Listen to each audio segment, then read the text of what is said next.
This is what I mean about why it's great to have an effects group. Effects running through the group. Everything running through groups. Means that when I come to start the show later, I can leave my input channels faded up and unmuted and just mute the groups. And then when I actually come to start the show, I can do that, unmute, fade back up again, and putting these faders to 0 gets me back to where I was at the end of the sound check, which hopefully by that point is a comfortable position, a decent sounding start point. So that's why running everything through groups is really essential, guys. Do this in your mix assessment. Well, when I say essential, if you've got time to prep the desk, the difference here is that I've got technical rehearsal time with the band. If I'm reactively mixing, maybe not everything gets put through a group. Though, even in the reactive mixing situation, now we've got this good template to work from, maybe we can have everything running through a group. Try and work consistently. If this is how you set a desk up, and if you like this setup, use it. This setup, you will be able to recreate on other desks. There's nothing I'm doing here that's that specific to this desk. Let's do some more.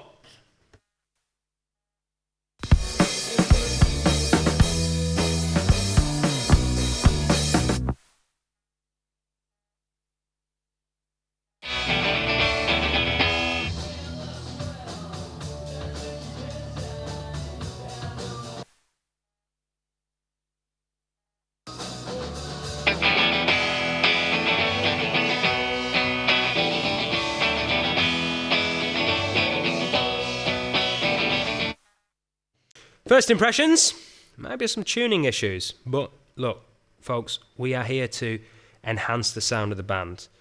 We will only be able to work with what we've got.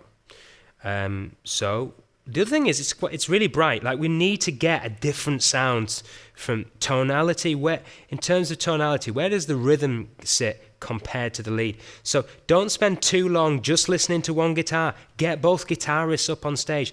Don't have them both playing at once at the start. Have one play, then the other. Probably, for me, the rhythm first, then the lead, because the lead sort of sits on top for me, along with the vocal. But essentially, don't listen to the rhythm guitar and make the best rhythm guitar sound ever, and then realise that there's no space for the lead guitar. So I try and flop back and forth between these two things quite quickly. Here we go.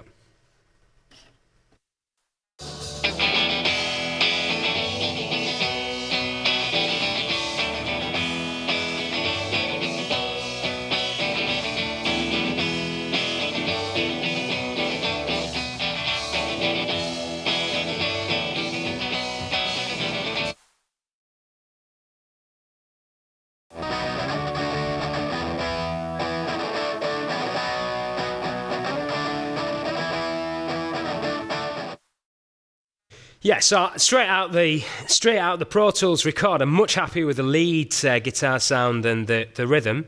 The rhythm, I don't mind the fact that the rhythm's a bit trash and loose. That's not the problem, because that's the jangle of the track. But there's something higher up, because of this. It seems slightly out in terms of tuning. There's something higher up that's sort of not sounding great. So we can dampen the high end. I'm going to dampen the high end a little bit of the rhythm.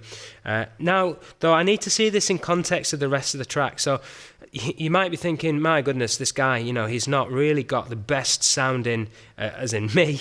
You might think, I've not got the best sounding individual channels here. I've not. No way. But then I am timing myself and putting myself under a realistic live sound situation where I've not got that long to line check each channel, and it's about how it comes together. So really at this point, you've been line checking now for a reasonable bit of time. We've been on this for more than 20 minutes. We need to hear the whole band together and bring it together and do the best with what we can. But this is at least a controllable starting point.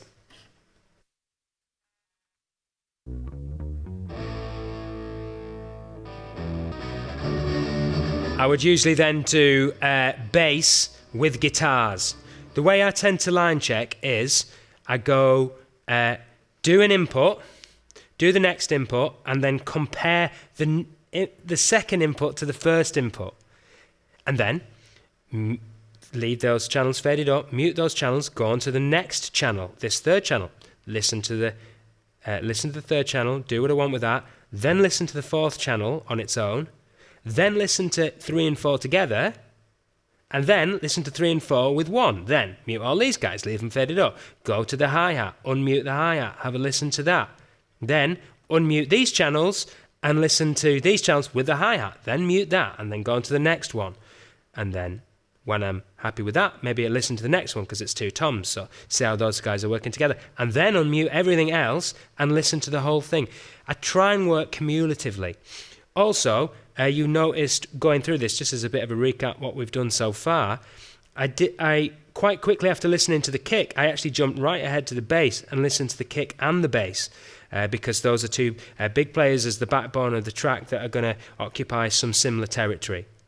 So that was my only sort of look ahead. Everything else was one channel to the next. But as I'm moving on to next channels, let's show this like this, as I'm moving on to these next channels, I'm listening back to channels that I've already line checked to start bringing it together as you go across the line check. But now eventually we get to bring the whole thing together, and that's what we will do.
A question I get asked a lot about the assessment is if we can, you might wonder if you've got time before the assessment to prepare the balance like we're doing now. This is now after line check, this is sound check with the whole band. But it's virtual sound check, and you have got this time before your assessment to prepare the balance, and then at the end of this video, we're going to go scene and store the scene. And then you can come to the mix presentation assessment and plug it in, plug your USB in and load your scene. So you may be wondering, well, what are you actually going to do in the assessment? Do you just sort of stand back and present me your balance and just let it run through the console? Well, no, of course not, because like the big thing that's going on difference between the verse and the chorus in this track is when the chorus kicks in with the guitars, there's no drums. I just lose the drums. So there's going to be group fader riding, or you may find a better result doing this on your DCAs. But for me, group fader riding right now to balance it as it goes along, because there's no way that I can just step back from this desk, even if I'd spent ages and ages on this. There's no way I can step back from this desk and call it job done. Like, there are movements throughout this piece when I can enhance the excitement of various aspects of it as we go through. For example, there's bits of this track with no vocal at all, where the vocal just can be tucked in and then the lead guitar can take over. So the other thing you're going to be doing during your mix assessment is if you're pushing in any delay effects, for example, as well, or maybe pushing the level of the reverb in certain parts of the track and not others. Let's get on to some of that stuff now, and of course, get the vocal in as well.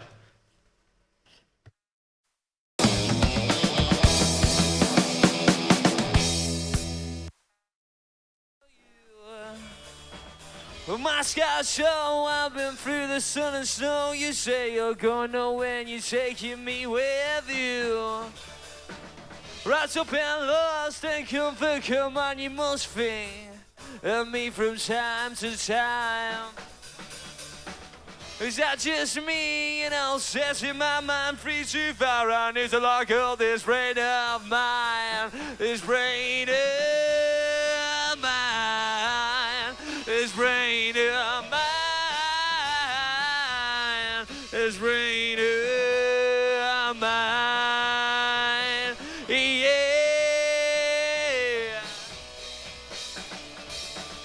You're saying lost, well, is that just because I don't know where I am? Right up and whoa, going where the wind blows, but no. So basically, in order to get the vocal to automatically sit on top, try and look at it like this. None of the groups, if you were to solo up any of the groups, none of the groups should get too close to zero. They should be somewhere like -6, something like that. Right, let's go through that and see how that is. So you can solo these groups. Not much bass at the moment. By the way, we didn't use this group in the end. Okay, so those groups are down there. Whereas the vocal is going to encroach right up to 0, and automatically it's going to sit on top.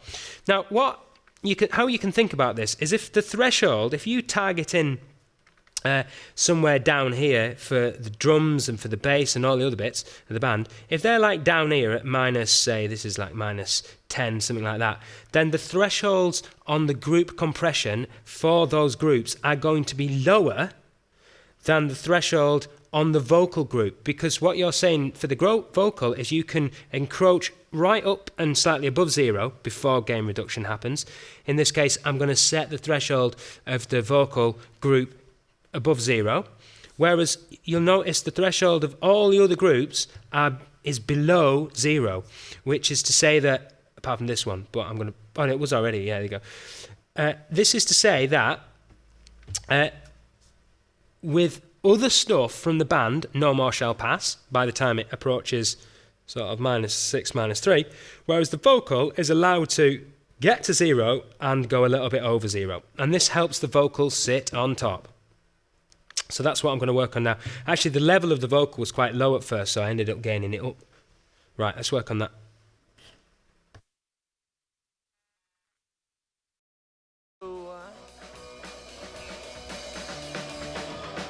To and fro, just say the word and I'll go.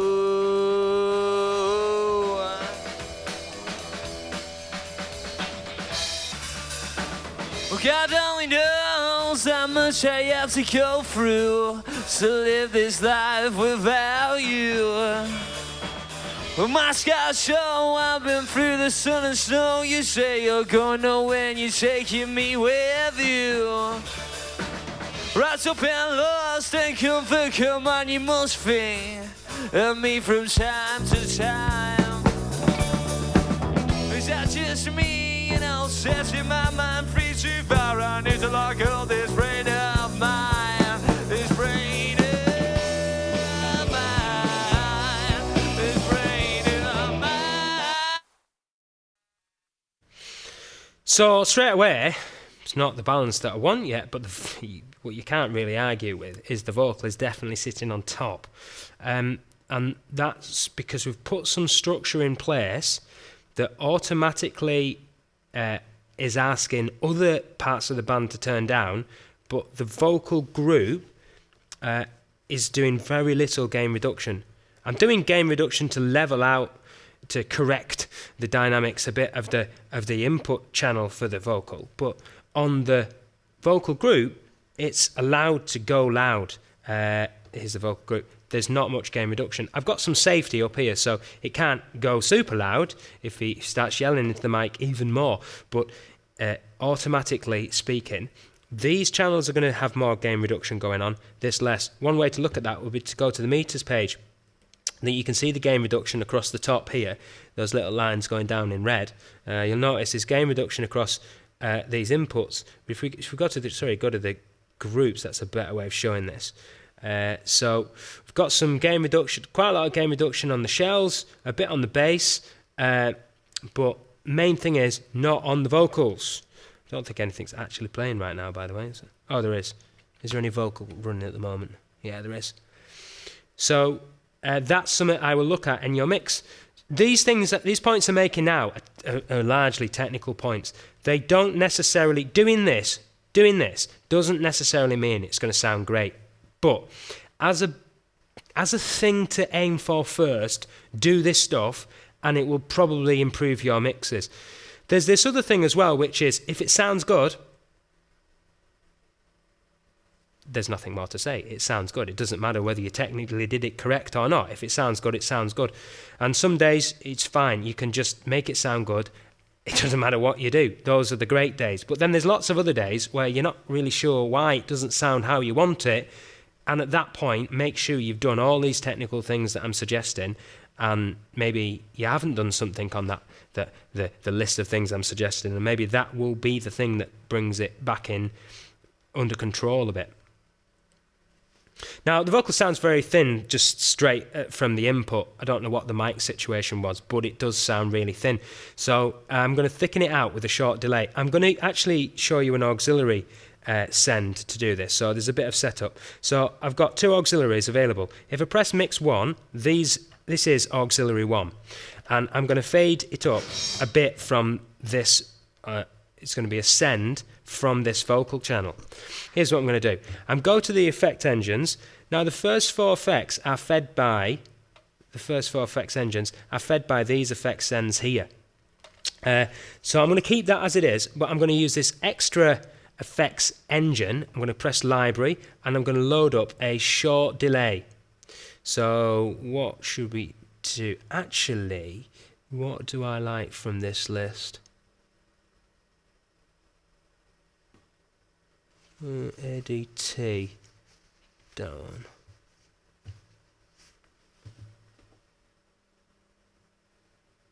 Actually, I quite like this ADT. It's a double tracking emulator. Let's try it. So I've put this into effects engine number 5 and I want to route mix 1 or auxiliary 1 to that.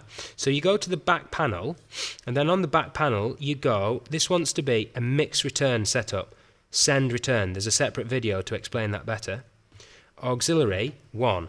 So now auxiliary 1 feeds that. Let's look at the routing. I'll bring up some sound. So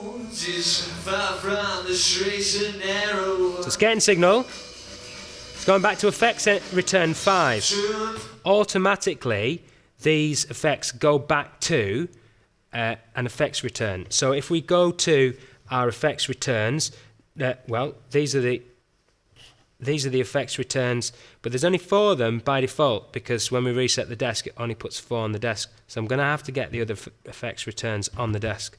For time brevity, I'm going to put them here because I'm not using these channels for anything else. Setup, surface, effects, and effects returns 4 through 8. And I'm going to put them from 37 onwards. So 37, effects return 4, 5, 6, 7, 8. So I am ready to go. It's not loaded 6, 7, and 8 yet because there's no effects engine.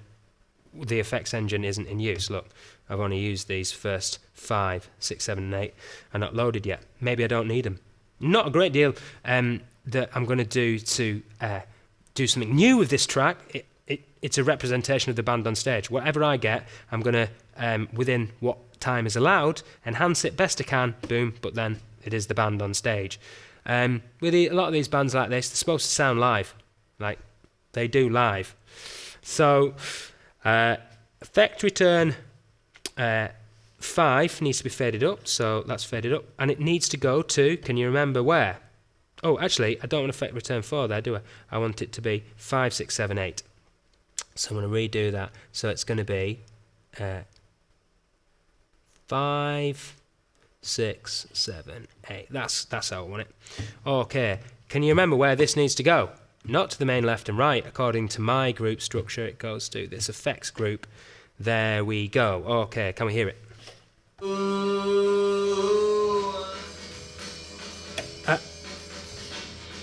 Just realised before, I don't want to fade it up from the group. I don't want to auxiliary send it from the group. I want to send it from right here. Oh, I've been through the sun and snow. You say you're going nowhere. You're taking me with you. Rise up in the lost and come on, you must be. Help me from time to time. Is that just me? You know, setting my mind free to bow. I need to like all this brain out mine. This brain out mine. This brain out mine. This brain out mine. Yeah. And finally for now, because we've moved at pace here, you know, we're getting a band on stage. It's a small to medium-sized venue, and it's a live sound. You know, that's the. We're trying to be quite discreet with the processing here, not add loads. To be honest, just keep the band as the band, as they are mostly. Natural representation, but. We can enhance it a little bit. We're broadening the vocal sound a little bit with a short delay. That's what this processor is. Now, there's something you can do, because we've used it as a auxiliary send rather than one of the dedicated effect sends. The problem with the dedicated effect sends is they don't have much processing options.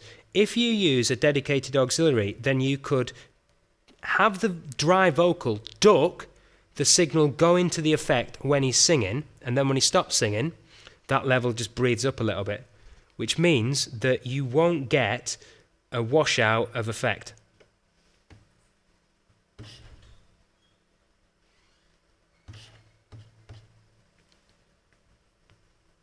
So you select the lead vox as a side chain for this auxiliary. You could title this auxiliary Vix delay. Short delay. Select the side chain as the vocal. Switch the compressor on. And let's mute the PA system so you can hear what I'm saying. Muting that. And I'm going to have the vocal ducking the send to the delay when he's singing. When he stops singing, the send is full fader, if you will, which means that the delay isn't washing out the dry signal, but it's there to extend the sound somewhat. Because there's a risk here that it's the same with reverb potentially. Especially if you send reverb, if the reverb's there all the time with the singer, it can sound pretty unprofessional realistically. The reverb's too obvious. So if you want subtlety, then you can use this sidechain ducking that we're doing here.